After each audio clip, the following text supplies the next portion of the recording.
વરસાદ અડવાથી કેરીને નુકસાન નથી થતું, પણ સખત વરસાદ ચાલુ રહે ને તો પછી નુકસાન થાય છે.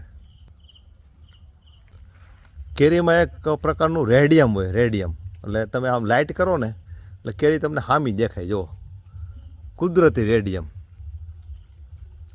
જ્યાં જ્યાં કેરી છે ને અહીંયા ઓલા જનાવરની કેમ આંખ તબકે અથવા રેડિયમમાં કેમ હામી લાઇટ થાય, એમાં આપણને આમ કેરી સામેથી દેખાય. જો જ્યાં પણ કેરી હશે ને અંધારામાં હાવ એકદમ આમ ડાળમાં તોય દેખાય. ખૂબ વરસાદ પડે ને તો જ આ કેરીની ઉપર પાણી એની અંદર ઉતરે, બાકી આને પાણીનું ગમે એટલું ટીપવું પડે માથે તો નીચે પડી જાય. એટલે ટૂંકમાં વરસાદથી બધા એવું માનતા હોય વરસાદથી નુકસાન થાય. એલાડું હોય ને એલાડાની કેરી તો જ નુકસાન થાય, બાકી આની ઉપર પાણી અડે જ નહીં. જો કોરી જ રહે કેરી, ગમે એટલું પાણી આવે ને ગમે એટલું, આ કુદરતી છે. કેરી બધી કોરી જશે.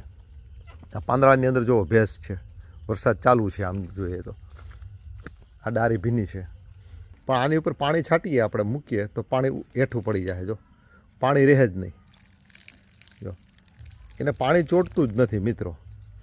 આ છે ને ઘણાને ખબર હોતી નથી, એટલે એમ કે વરસાદ થઈ ગયો એટલે હવે કેરી ખવાય નહીં, પણ હકીકતમાં એલાડું હોય ને એલાડાથી એમ માનો ને કે સખત 24 કલાક કે 48 કલાક સખત એની ઉપર વરસાદ રહ્યો અને ભારે વરસાદ રહ્યો તો એ કેરીની અંદર પાણી સહેજ ઉતરે, એટલે કે કેરીના પાકમાં ટેસ્ટમાં થોડોક ફરક પડે.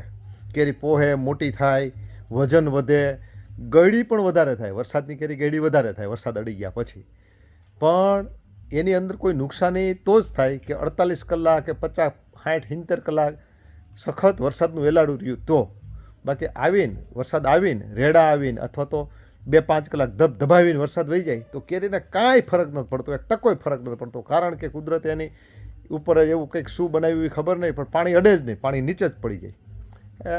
એવું રેઝિસ્ટન્ટ પાવર જ હોય છે વૃક્ષો પાસે.